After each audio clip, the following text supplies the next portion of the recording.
दोस्तों इन दिनों पंजाब भयंकर बाढ़ के चपेट में है।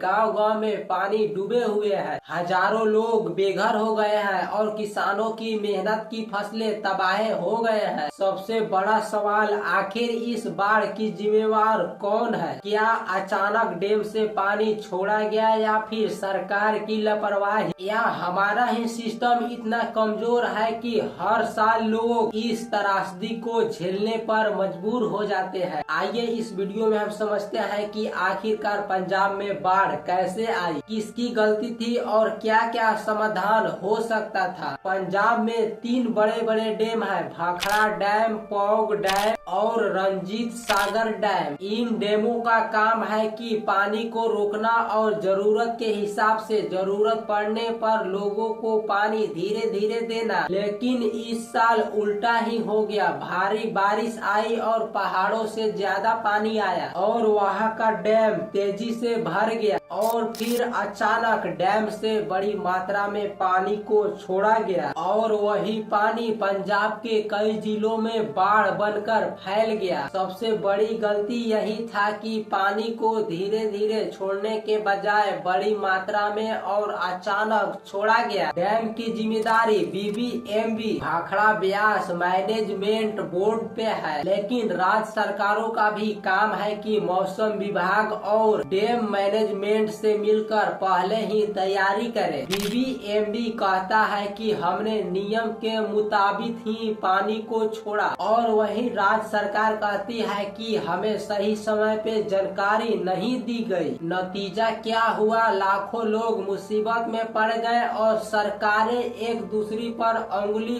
उठाने लगी। ये बाढ़ पंजाब में कोई पहली बार ही नहीं आई थी। 2008 में सतलुज के किनारे बड़े गांव डूब गया था और फिर 2019 में बाढ़ आई और करोड़ों का फसल का नुकसान कर दिया। और इसी के साथ साथ 2023 में भी पानी छोड़ने के बाद हालत कुछ खराब हो गई थी। यानी हर कुछ साल बाद यही कहानी दोहराई जाती है। लोगों की हालत ऐसे हो जाती है कि हजारों घर पानी में डूब जाते हैं। किसानों की 6 महीना की मेहनत, धान और कपास की खेती बर्बाद हो जाते हैं। असली दुख यह है कि जिन किसानों के ऊपर पूरा देश का पेट भरता है वही बाढ़ आने पर भूखे प्यासे की राह देखते हैं। और असल बात यह है कि इनकी मदद कोई भी नहीं करती है, ये अपने से ही खुद से खड़े होते हैं। लेकिन कई नेता हेलीकॉप्टर से हवाई दौड़ के लिए दिखते हैं और फोटो खिंचाकर और वीडियो बना करके चले जाते हैं। कुछ नेता बिस्कुट दिखाकर फोटो खिंचवाते हैं और चले जाते हैं। असली मदद करने वाला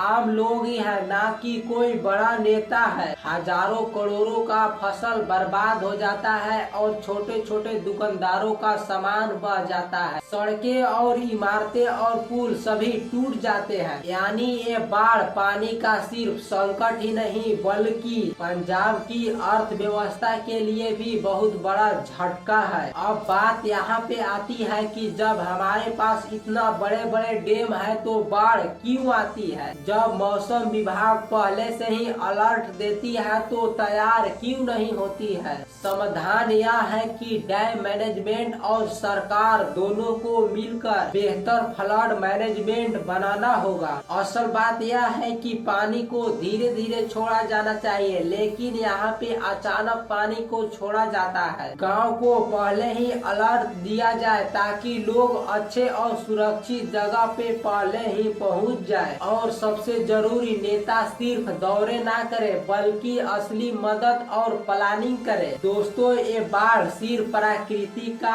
आपदा ही नहीं, ये सिस्टम की नाकामी भी है। हर बार लोग डूबते हैं, फसलें बर्बाद होती है और नेता और सरकार वादे करते रहते हैं। आखिर कब तक ये दोषारोपण चलेगा? आपको क्या लगता है इस बाढ़ का असली जिम्मेवार कौन है? डैम मैनेजमेंट या फिर सरकार या फिर मौसम की मार? आप कमेंट में जरूर बताइएगा। अगर वीडियो आपको पसंद आया हो तो चैनल को सब्सक्राइब भी कीजिएगा और शेयर भी कीजिएगा।